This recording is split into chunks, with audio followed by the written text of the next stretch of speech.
Listen, Buster, I don't know the meaning of the word impossible or ill-advised. You're looking at a man with a problem. He's Gus Hedges, chief executive of Globelink News, part of the crumbling empire of reclusive business mogul Sir Royston Merchant. Join us as we step into this man's world, as we watch Gus and his team make the news.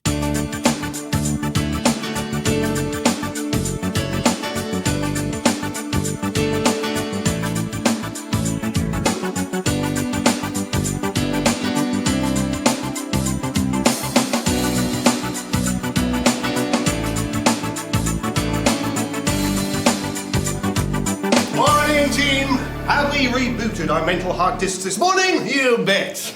Terrific. Remember, let nowness synergize with excellence. So go for it, compadres. Respect!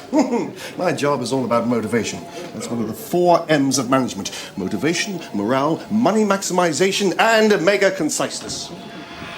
Oh, you'll struggle to keep up with me, my friend. Yes, indeedy. I live my whole life at this speed. What are you doing? Well, I'm just waiting to be let in. Just waiting? That's not an option at Globelink. Because if you're just waiting, then you're pissing valuable seconds down the fickle toilet of time. You've forgotten your swipe card, haven't you? Well, actually, You're fired. What? You heard me! Excuse me. Oh. What are you doing, Gus? I'm firing this woman, Helen. It's called leadership, one of the 5 L's. Everyone read my memo about the consequences of swipe card shortfall. There can be no exceptions, no matter what their job. What exactly is your job? I'm a health and safety inspector for Westminster Council. We've received a complaint that your premises breach safety codes. If that's the case, I'll shut you down. Meanwhile, in the Globelink newsroom, the pace is beginning to quicken. Well, my very important job, is to compose the actual text of news items. Right now I'm working on this whole General Pinochet cock-up, which was clearly caused by backbiting between Jack Straw and Robin Cook. At least that's what Mandelson's office told me. Reporter Damien Day is also racing the clock to get his exclusive interview ready in time. This is Leroy Jackson. He's awaiting execution in Alabama. He stabbed 4 people to death live during a daytime TV talk show on men who stab and the women who love them. Now, this piece will be controversial and sexy, like all my stuff. I suppose, being a young star reporter, I'm the kind of Michael Owen of our industry, which I guess makes me a sort of transfer target for bigger TV companies. With the sudden collapse of so many of Sir Royston Merchant's business ventures, including his 4 banks in Southeast Asia, his genetic patenting company, DNA R Us, and his ill-fated adventure theme park in Kosovo, there are strong rumours that Globelink News will be the next of his companies to go under. So the staff are working in a pressure cooker environment. So far, it's a typically eventful morning. We've got a surprise health and safety inspection. Got Alistair Campbell badgering me to include his latest version of President Menem's regretful non-apology. Our editor, George, hasn't turned up, and both our newsreaders are missing. Henry rang in. He said he'd be late. Why? He went to a social function last night, which went on a bit, and he got a bit tired. I see. How tired? Completely tired. Well, I've got no idea where Sally is. Sally is at a book signing. Globelink's glamorous newsreader has gone into print. This book's very important to me. It's called Diana, My Special Friend. I was forever meeting the princess at various charity functions, and we became really rather close. She used to call me the People's Newsreader. Who's this one for? To Piers and Terry. To Piers and Terry. We're your hugest fans, Sally. We idolise you. Well, thank you. So do all our friends. That's nice. Yes. We even have special Sally Smedley evenings where we all get together and dress up exactly like you. Really? Oh, yes. We copy your hair and your makeup and your dress. Yes, actually, do think you can move along, and there's a bit of a queue. Who's it for? John. John.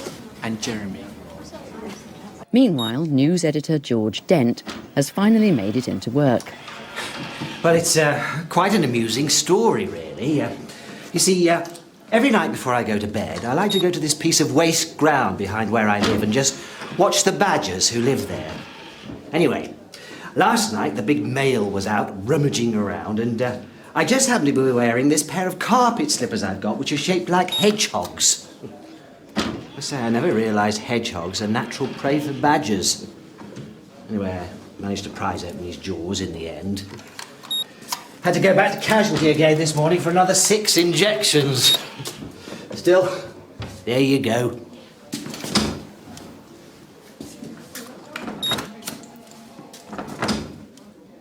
The time is now 11:20, just 40 minutes till the lunchtime bulletin, and the pressure cooker is on the simmer. I don't think you want to be as close as that, do you? Where the hell is Sally? Sally's at another book signing, her 9th in 3 hours. The thing that pleases me most, I suppose, is that I didn't employ a ghostwriter. This book is all me. I'm particularly proud of the chapter which condemns the opportunists who are exploiting the memory of Diana. Back at Globlink News, veteran anchorman Henry Davenport has finally materialised, but he's not a happy man. I'm going for a crap in a moment. You're welcome to film me, but I'm not doing any retakes. That's what you lot do, isn't it? In your, what do you call them again? Soapumentaries. Bloody. Production assistant Joy Merriweather isn't too happy either. This is the highlight of my day, logging in the overnight calls that come in from all the saddos. My name is John Snow, and I'm ringing to protest at the use of the term joyrider. Oh, get a life. They are thieves, plain and simple. I know what you lot are after. You're looking for some twat to humiliate himself, and then with a bit of snide editing, you can base the entire peep show around the pathetic bastard. Well, it won't be me, pal.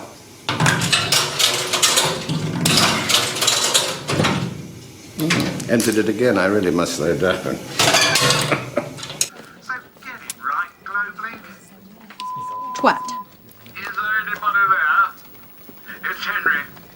It's 3 in the morning. I'm all on my own. I'm drunk, I'm old, and I'm wet myself. Dear. I didn't get that one down. I think I better play it again. Is there anybody there? Oh, yes, you'll have to get up early to catch me out, my crafty ponytailed little friend. I was dealing with seriously tricky customers like Macmillan and Nixon when you were just a tadpole in your daddy's shagging juice. Ciao. It's now 1:45. The lunchtime bulletin has gone out, and staff have a brief respite from the pressure. How do they handle the stress? Well, with me, the stress manifests itself as mysterious symptoms.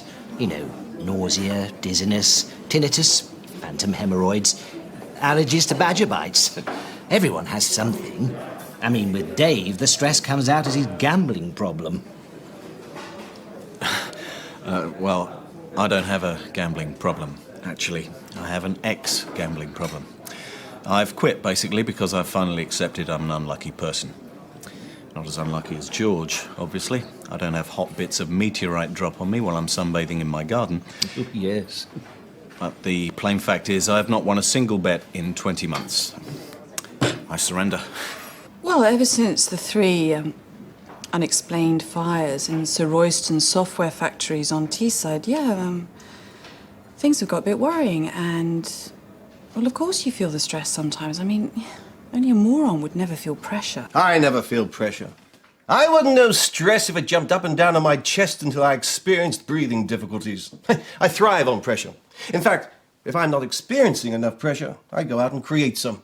This makeover is all about pulling in viewers by looking more Kirsty Young. Look like this. Well, let's just rehearse it, shall we? I don't know. I've never done it standing up. Well, I haven't. Actually, Sally, I can remember an occasion when you did it standing up. Really? Have you got it on tape? Really? Well, I'm surprised I don't remember. How long was the item? What is the matter with everyone today? The gift of laughter. The sign of a happy workplace. Happy birthday, dear George. It's Tuesday morning, and it's editor George Dent's birthday. Oh! Bright red to scare off badgers. This is from me. Ah, thank you, David. Do badgers really eat hedgehogs? Apparently. Well, that must hurt. It's not as though they can peel them, is it? Oh, a lottery ticket. I'll be totally honest with you, George. I had bought it for myself, but since I have now given up gambling, it's all yours. Oh, Dave, a lottery ticket you no longer want, you shouldn't have. Oh, you can put that with the hotel notepaper that Sally gave you. Yes, quite a haul. But Chief Executive Gus Hedges has less reason to celebrate. That was Sir Royston's office, informing me that he's sending his son, Roy Merchant Jr., to see us with a radical new business plan. He's arriving tomorrow, which is great news. Bloody dreadful news! I can see the horsemen of the apocalypse galloping down the corridor. Well, this visit is bound to cause a bit of anxiety. I mean, all these rumours about Globelink's future are very unsettling for staff. Especially staff with financial problems. Like Dave.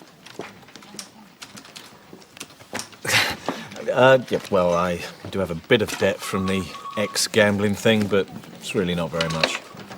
Certainly less than 5 figures. But whatever the anxieties, the news still has to get on air. It's 10 minutes to 1, time to rehearse, and the pressure cooker is beginning to boil. OK, Henry. And then you'll interview Tom, who'll be live outside number 10. What's he going to say? Oh, basically that there's been no movement in the negotiations. But I've just said that.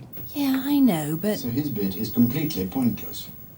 Henry, will you just do as we ask? Yes, just as soon as it makes any sense. Oh, for God's sake. Look, I'm sorry, I'm obviously dim.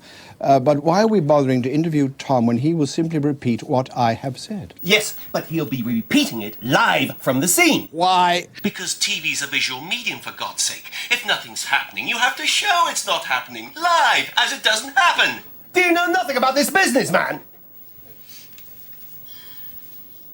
I know a bloody sight more than you do, you pissing, f***ing, s***ing, s***ing, fuckwit! Banter. Damien Day is also facing a potentially explosive situation. At short notice, he's been summoned to appear before an industry watchdog, the Broadcasting Ethics Commission. Well, Mr. Day, here we are again. No doubt you can guess why we've asked to see you. Oh, look, if it's about that Blue Peter reunion thing, I was not trying to entrap Valerie Singleton into buying drugs. I accidentally left my camera switched on and the lens just happened to be... not that. We've had a complaint about the way you conducted a recent interview, yet to be broadcast, from the interviewee, a Mr. Leroy Jackson, currently on death row in Alabama. I thought this might happen. He wants the interview suppressed, doesn't he? He told me more than he meant to, and now he's got cold feet.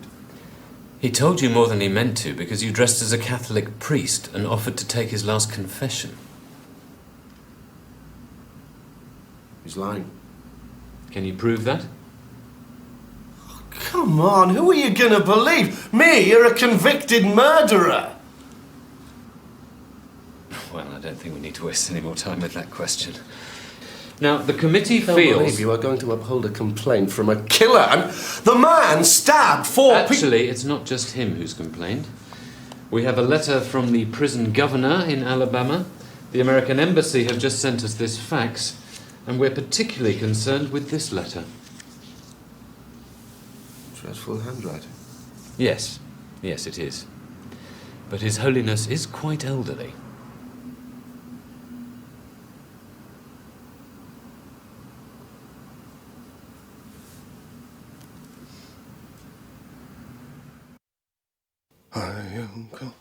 It's Thursday morning, and Sir Royston Merchant's son, Roy Jr., is expected at any moment, with the dreaded new business plan.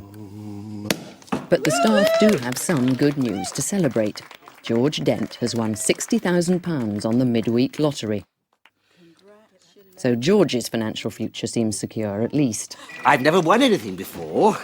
No, I tell a lie. I once won a tin of pork luncheon meat in a raffle.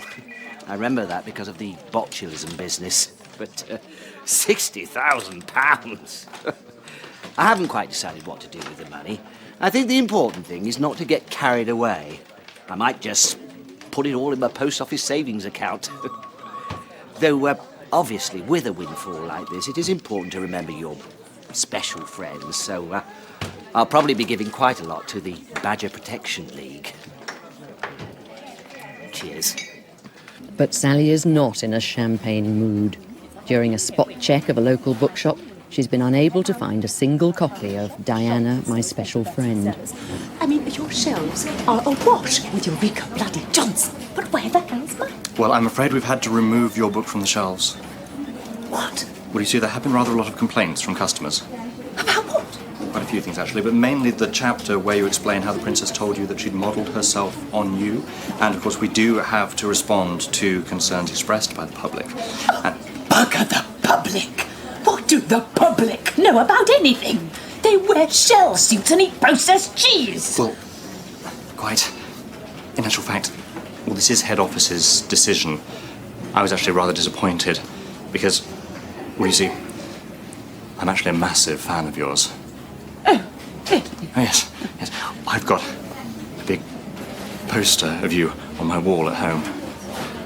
A poster? Just between Shirley Bassey and Leonardo DiCaprio.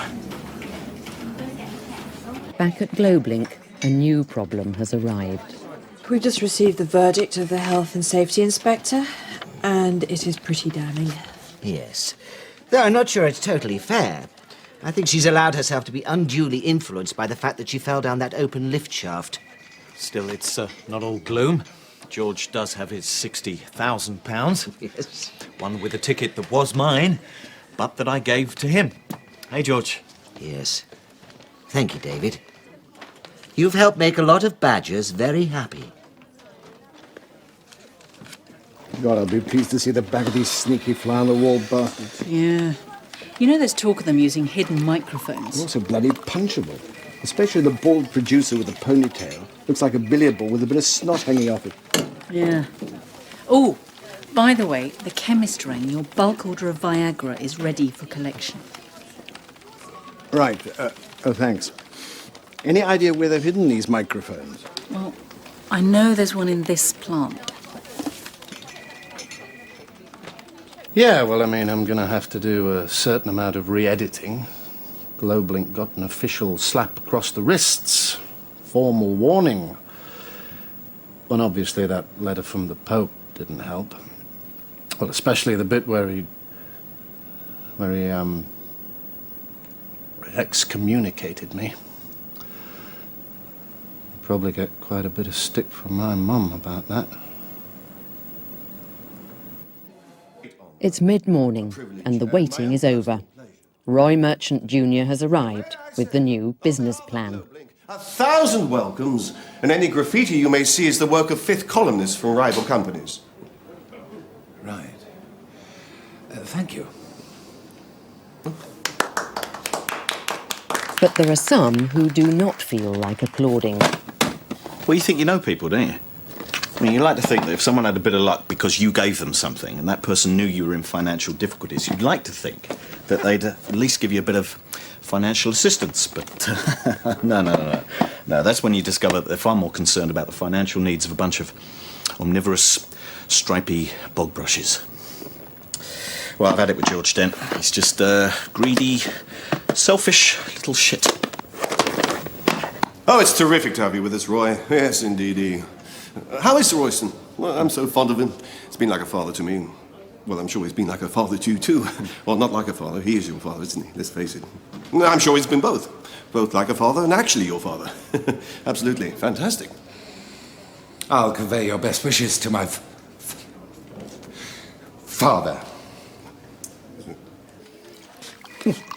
Hello. It's the man from Brock Aid. Been out shopping, have we? Buying them swimming pools? Gold-plated hedgehog peelers? Look, Dave, I know you've probably been thinking I'm an ungrateful little git, but I'd like to give you this. It's a cheque for £30,000. Roughly the size of your gambling debt, isn't it? Money might as well be doing something constructive. George. I would have given it to you earlier, but I didn't want to embarrass you in front of the cameras like you said I did before, so I'll catch you later.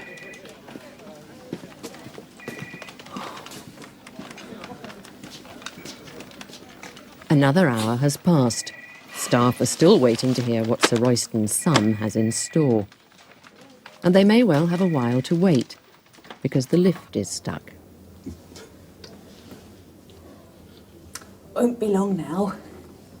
Oh, yes, my elite staff will have us out of here in no time. They're all hand-picked, of course. Quality is the key to management. One of the 7 Qs. The 7 Qs, what are they? Quality and quantity and quiet confidence and finally questioningness. That's 6.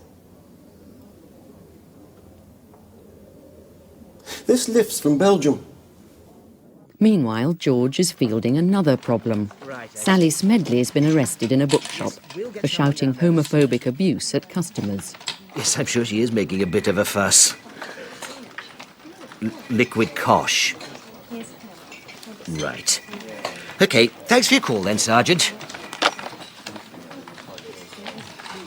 It's 11:45, the lift has been fixed, and Roy Merchant Jr. has called the staff together to unveil Globelink's future. Can I just say sorry for any stress caused by this unexpected visit? I know how scary it can be to hear that somebody's bringing news from my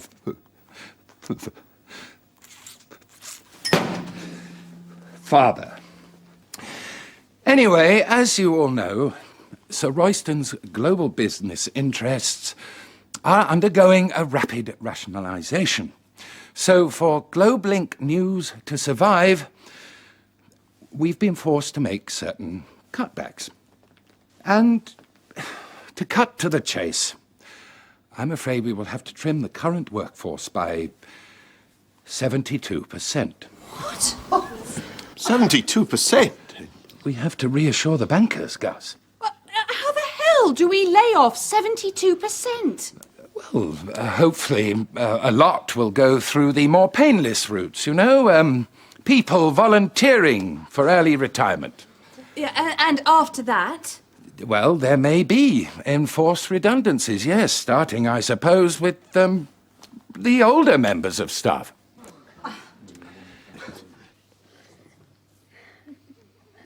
So finally got what you came for, eh? Is this enough humiliation and pain for you? There's a girl crying there. Why don't you follow her home this evening? You never know, perhaps you'll get lucky and she'll slash her wrist and then everyone could watch at home as she bleeds to death live on Gorp Vision. You had a tip-off this was going to happen, didn't you? No, really. Don't shake your head at me, Billy Bob Bonds! You thought, oh, whoopee, we could film the death throes of a company. What a sexy climax that would be. Well, I've got an even better climax. And you want some? Henry!